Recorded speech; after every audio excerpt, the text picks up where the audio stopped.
Hi, my name is Alyssa Lube. Welcome back to my channel. You all really loved the video of me reacting to a Brett Cooper video. It was the first video I've ever watched of hers.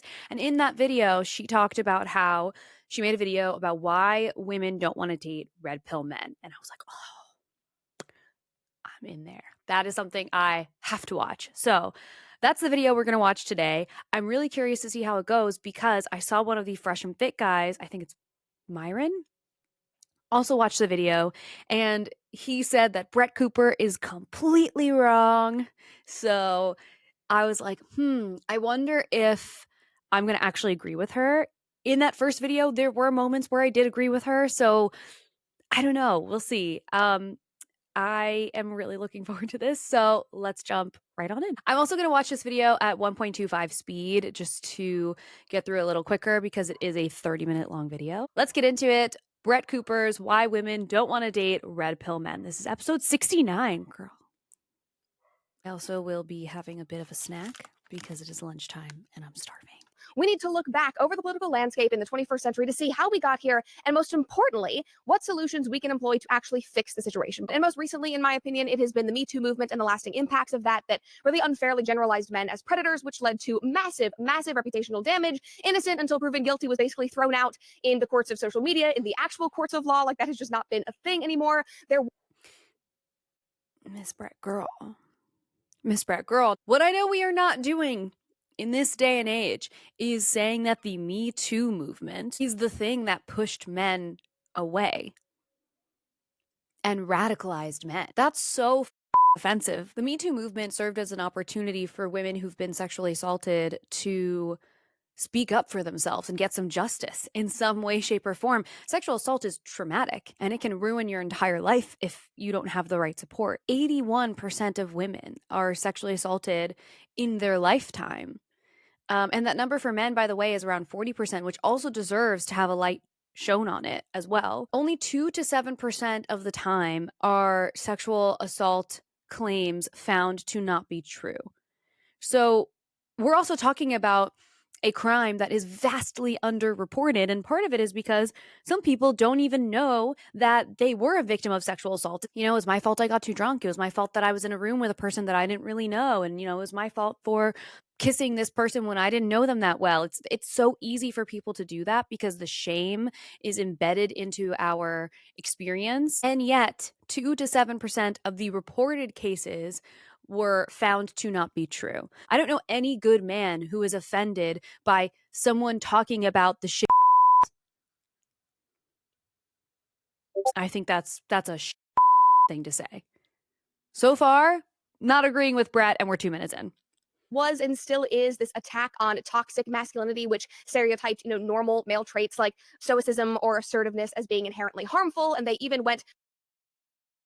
Sorry, snacking while doing this video was a bad idea. Those traits that she's saying are natural male traits, stoicism, assertiveness, those are also learned traits. Men learn to be that way because that is the prescription of masculinity that's been handed to them.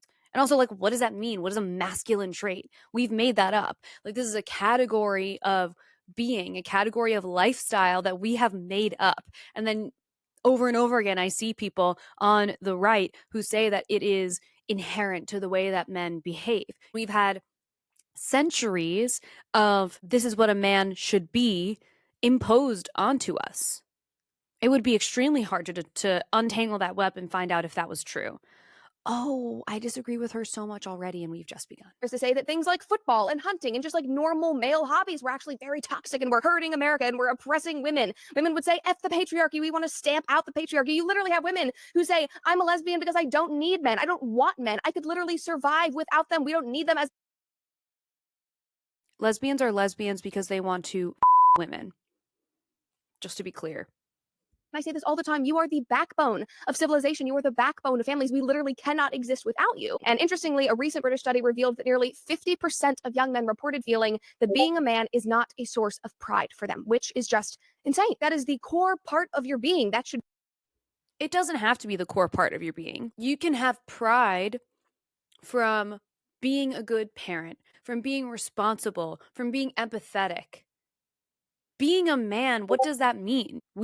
You, Brett, have agreed to what the meaning is based on this weird prescription of masculinity that's honestly some parts of it are kind of recent. Like they are turn of the 20th century recent. So this is a made up fabricated version of masculinity, and now you're saying that in this survey when they're saying, is being a man a source of pride for you? Like if someone said to me, is being a woman a source of pride for you? I wouldn't say yes, not because I don't enjoy my womanhood and that I don't feel like a woman. When I think about the things that I am most proud of, it is the work that I've contributed to the world. It's the conversations that I've contributed to, online and in person and whatever. It's being a great sister and being a great kid to my parents and a great friend and a great partner. Like that's when I think about what I'm proud of, it's that.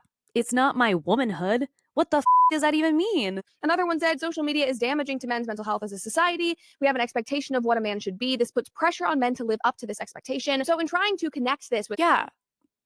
Social media has contributed to this, into this pressure of what a man is supposed to be. And you telling men that they have to be, stoic and assertive is exactly that. That's exactly what you're doing.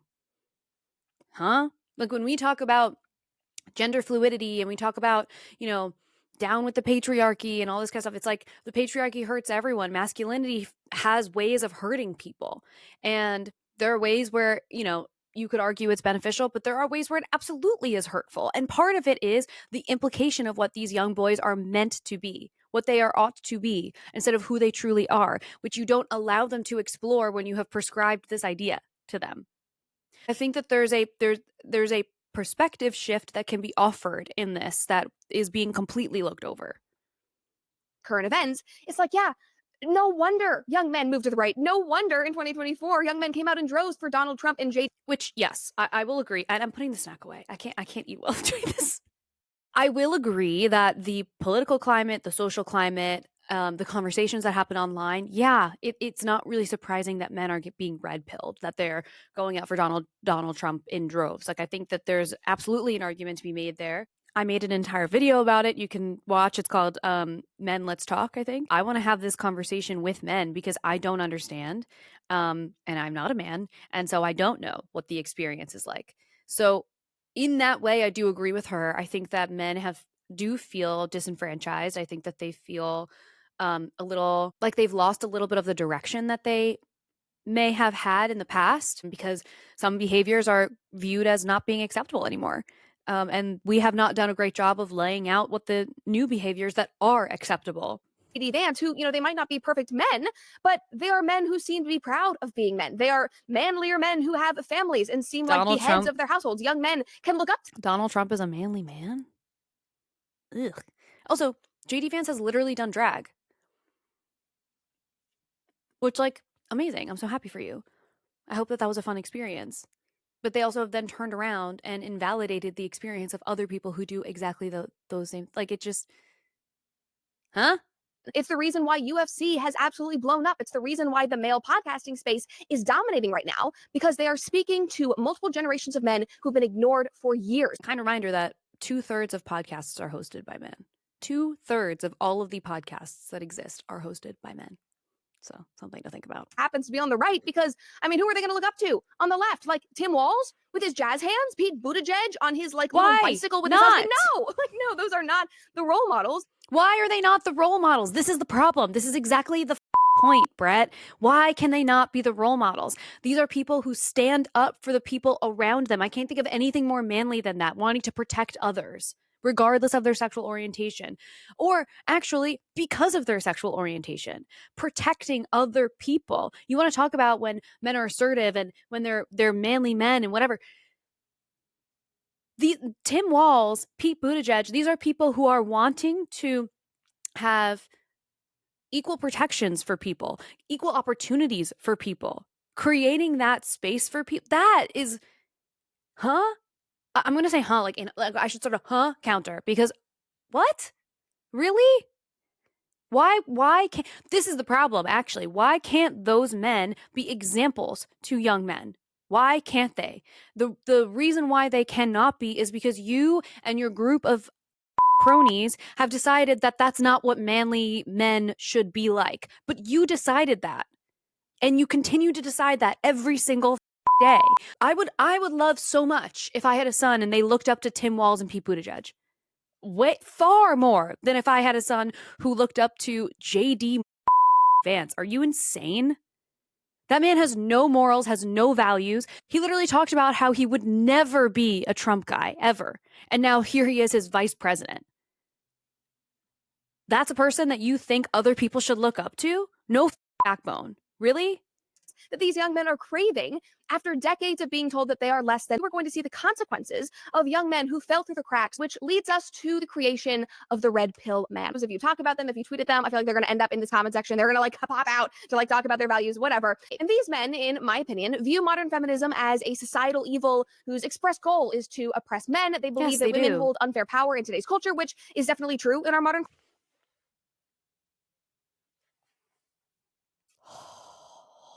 Miss Brett girl. This video is going to be a million years long if I comment on everything, but Culture, and I agree with them on feminism. I agree that modern feminism has gone too far. It's shifted from being about equality and uplifting women to actually dominating men. Like, they vocalize that. They do not hide that. That is something that they are proud of. They speak about. So these men are not wrong when it comes to any of those things, but they don't just stop with fighting that. They don't just stop by saying, hey, this is wrong, we disagree with that. Instead, they in turn idolize these hyper dominant, quote unquote, alpha traits. They have a perverted view of masculinity and femininity and a woman's role in society. They also very often lump women together and see us all as being inherently manipulative, interested only in exploiting men for their resources and their money and their status. And yeah, which possibly is the thing that turns me off the most is that they often assert that their manhood is something that is defined by how many women they can exploit, how they can smoke. It is a caricature of masculinity. It is bitter, and in my opinion, it is incredibly performative. Like, their core grievances are often very legitimate. Like, liberal women and progressives, you created a space for the red pill man to thrive. You pushed men for years, for decades, so far into a corner that they had no choice but to turn to people like Andrew Tate to create these ideologies so that they could feel powerful, so that they could have. In some ways I do agree with her, because I think that we left that gap, we left that space because we weren't caring for these men that we were telling were doing the wrong thing. Like, we weren't caring for them. We were just turning our backs and saying, figure it out.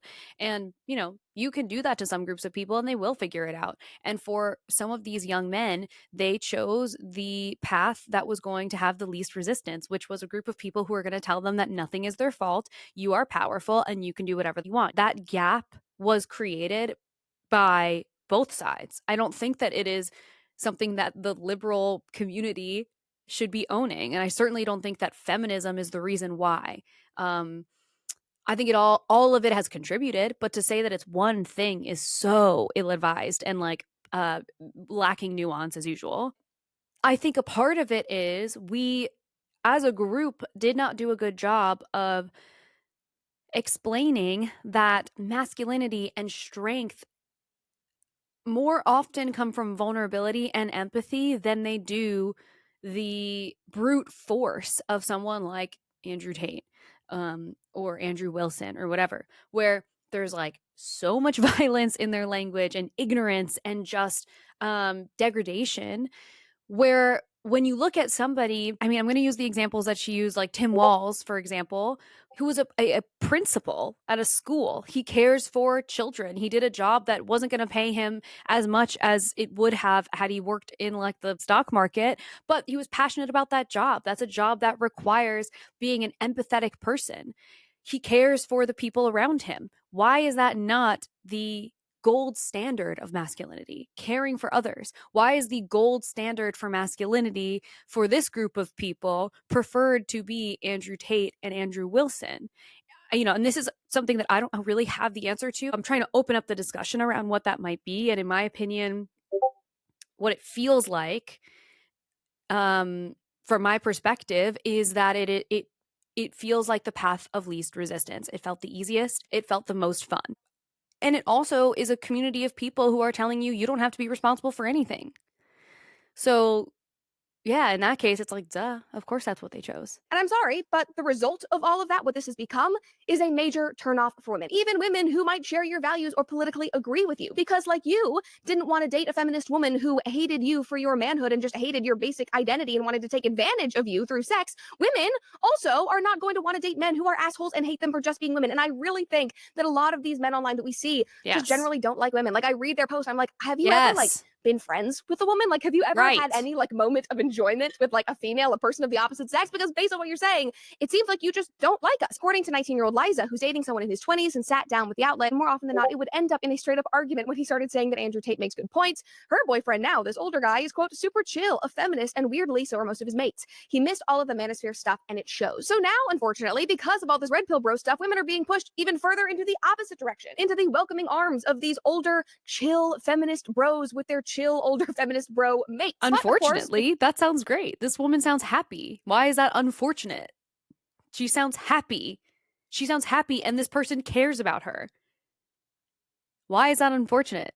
my mind immediately goes to Alex Cooper and her podcast, Call Oh, Her Daddy. yeah, I But wanted before to we keep hear going, I this. want to thank. Now, back to Alex Cooper. She and her original co host would often tell women that they needed to have a roster of men lining up waiting for them to date, that they should, quote unquote, have sex like a man, that they should toy and play games with men as a way of gaining power and confidence. Like, this is. I've said in my last Brett Cooper video, there's a lot about Alex Cooper, especially when it was her and Sophia, her original co-host, that I really disagreed with. There was so much about it that felt problematic to me. Literally how they named their podcast, Call Her Daddy. Take a listen. For people that don't know what call her daddy means, the word daddy is what? It's like you're a boss, you're a badass, you're powerful, dominant. In the bedroom specifically. Yeah, and you are in control of your life and in control in the bedroom. Yeah. So the entire premise, the entire idea behind this huge culture-changing podcast was the idea that women should dominate in life and dominate in the bedroom at the expense of men. That men, to them, No, you made up that it's at the expense of men. What they just explained was why they used Call Her Daddy to be sort of like a play on you taking control of your sexual life. You implied that that was at the detriment of men, specifically in that clip, in that story. You know, they were like in their early 20s making this podcast. Do I think it was irresponsible? Yeah, I think a lot of their advice was really irresponsible. But like, you're implying so much that's not really there. were actually disposable. And this is something she has said. This is how we solve all of your problems. He didn't text me back. You have a full roster, okay? You line them up. He ditches you, you grab the next and the next and the next. So basically what she's saying there is her rationale for having a roster of men and just dating around, because if one pisses you off, well, just go find another one. You need to have a bunch lined up that you can sleep with, that you can date, because if a man pisses you off, don't deal with it, don't handle it, whatever. But that's not inherently wrong. You can have a roster and you can decide that you want to sleep with as many people as you want to, and that's not inherently wrong. Like, there's nothing ethically or morally wrong with that on its face. You've decided that it is. And this goes for everyone. If you are clear about what you're looking for, you can kind of do whatever you want. Like, you can have a roster of people. If you tell that person, I need to make sure that, like, everyone's getting tested, everyone's having sex safely. I'm only interested in having casual relationships with people right now. Okay. Why is that a problem? If that's where you're at and you're clear and honest about that, I don't have a problem with that. Just move on and date somebody else, because you should not have to be beholden Not everyone is looking for marriage all the time.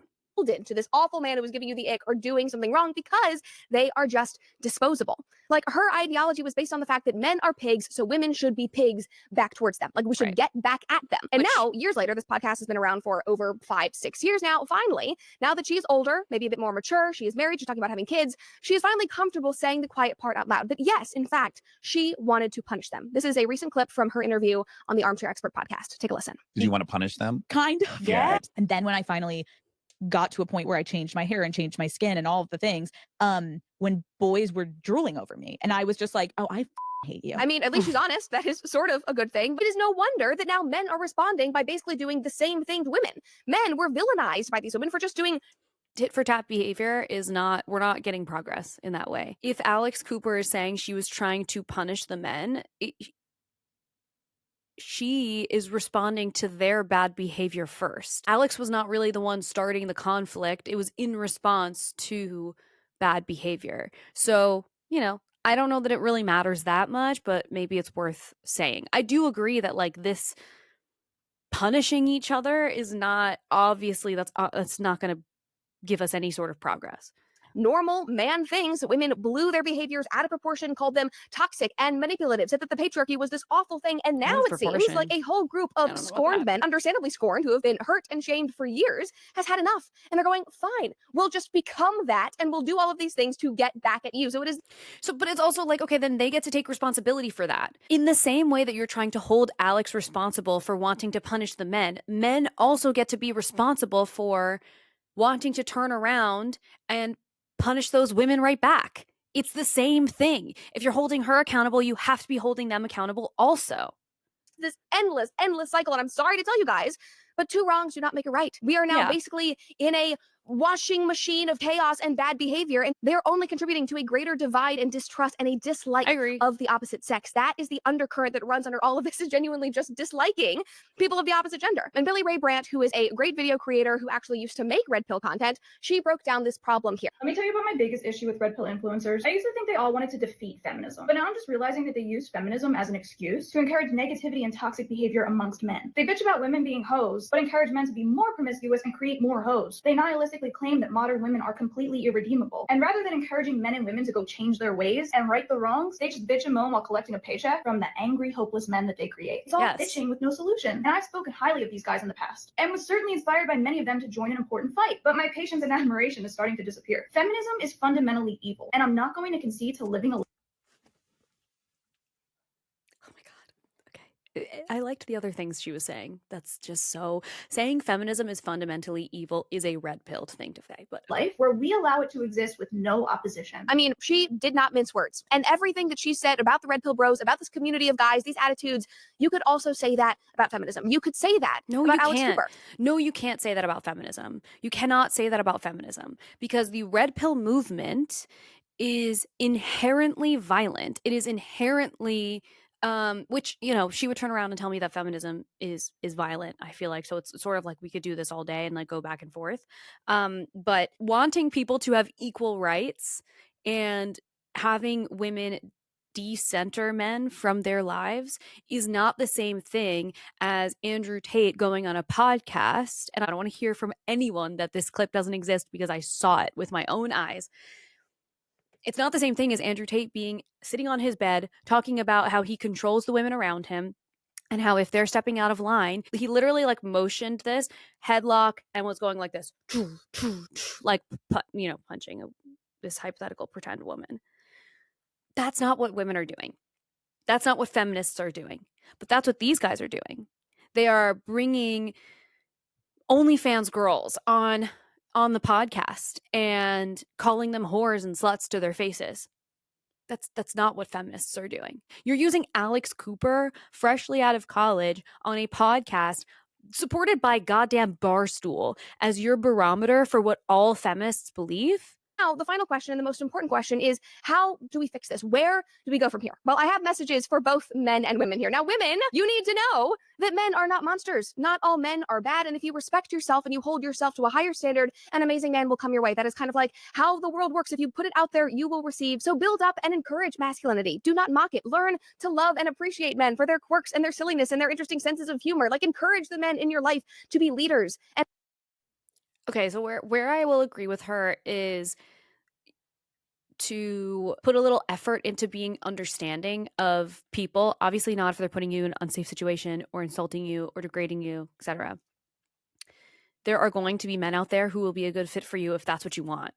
If that's not what you want, that's also okay and completely fine. And you're allowed to make that choice. Loving men for their masculinity is a weird thing to say. I don't really understand what that means. Absolutely love the men around you for the sense of humor that they bring to the table and their silliness and their care for, you know, the things that they love, their family, their friends, you as a partner, their hobbies, whatever. But that has nothing to do with their masculinity. That's like this fixation on that word is just like weird. It's just weird. And I'm fascinated by it because I don't understand it. And that doesn't really exist in the same way for femininity. You see it sometimes in this like trad wife to conservative pipeline. Like you see it a little bit in there, but it doesn't exist in the same way. So Yeah, let's hear what she has to say, what her advice is for men. And help hold them to a high standard. Now, for men, I also similarly need to say that women are not the enemy. Not every woman out there is scheming about how she's going to manipulate you and divorce you and take all of your money and screw you over. Like that is not every woman out there. There are a lot of women who just want a good man, and they are good women, and they're out there trying to meet you. So get up the courage to go ask a girl out for coffee. Have the confidence to know that if she says no, it might not have anything to do with you. And like Jordan Peterson says, if you want a princess, be a prince. That means that you have to Ew. We're quoting Jordan Peterson? Really? work on yourself. It means you have to be bold and confident and be a leader and be somebody that she would want to be with, that she would be attracted to. And I'm sorry, I hate to say it, but for a lot of women, that is not being a bitter, angry red pill bro. I want to offer some sort of alternative or clarity because I know it's hard out there. I know it's confusing. I know it's very easy to get bitter when you feel like you are backed up into a corner.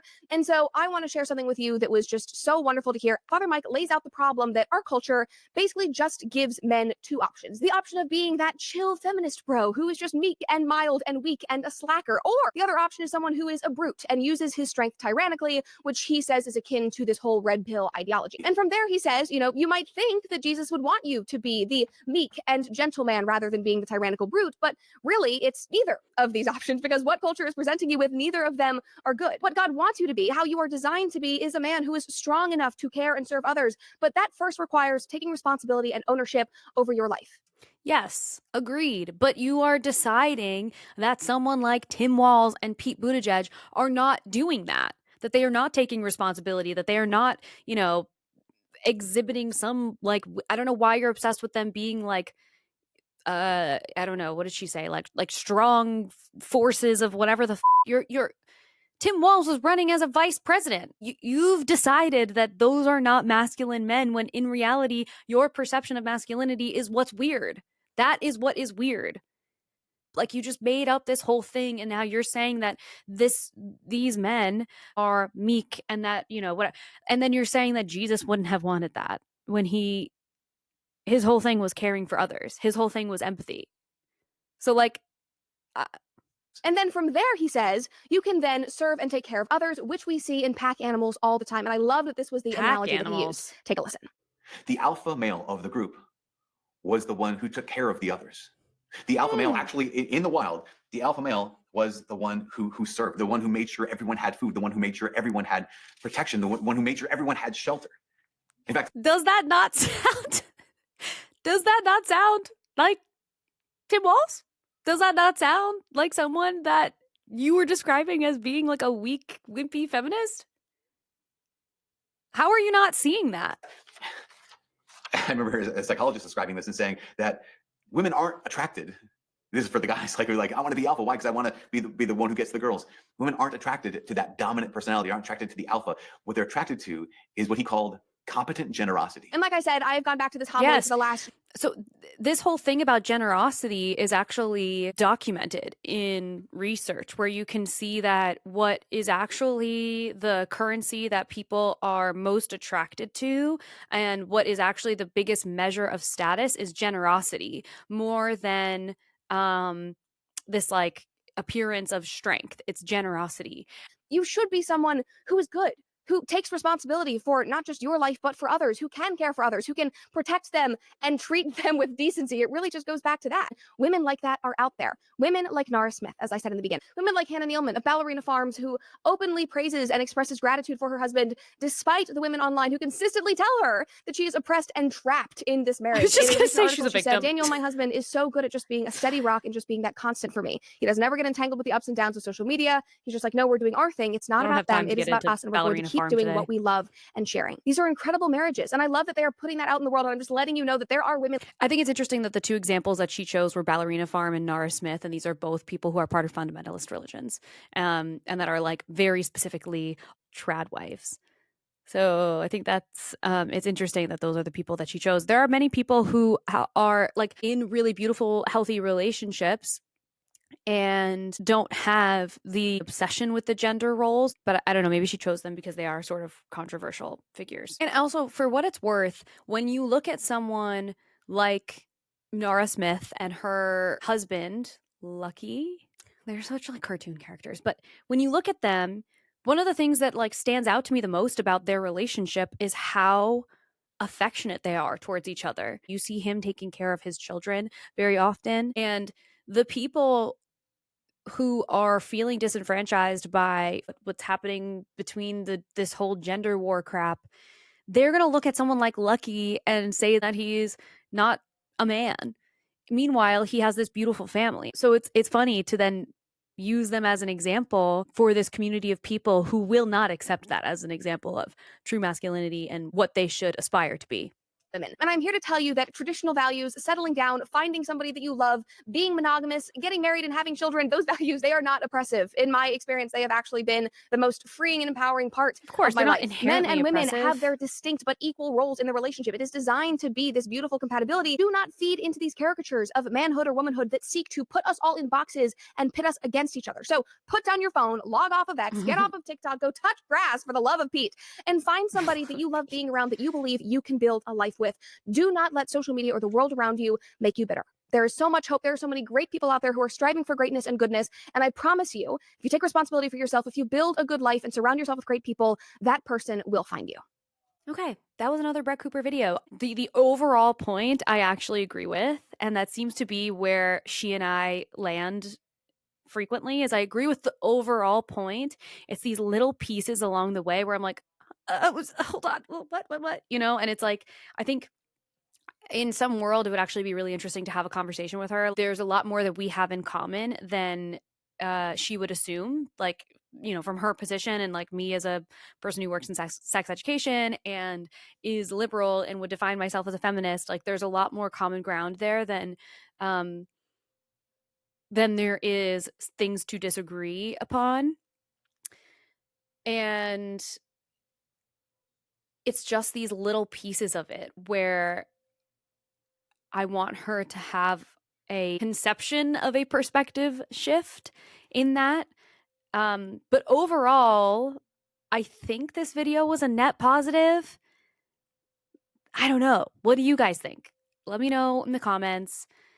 Let me know if you think I was too easy on her. Actually, don't let me know that, because I think that that's ridiculous. I think that contributes to how we all feel like everything needs to be rage bait. Not all of this needs to be rage bait. Sometimes it's just like a conversation that we can have with each other, and I don't need to tell her to, like, you know, F off or whatever. Like, we can just, it's fine. It's fine. If there are other videos that you want me to react to, please let me know. Subscribe to my YouTube channel for these kinds of videos, but also recaps of calls that I've done on the line from the call-in show that I do every Tuesday night called Chewed Gums. I will see you in the next one.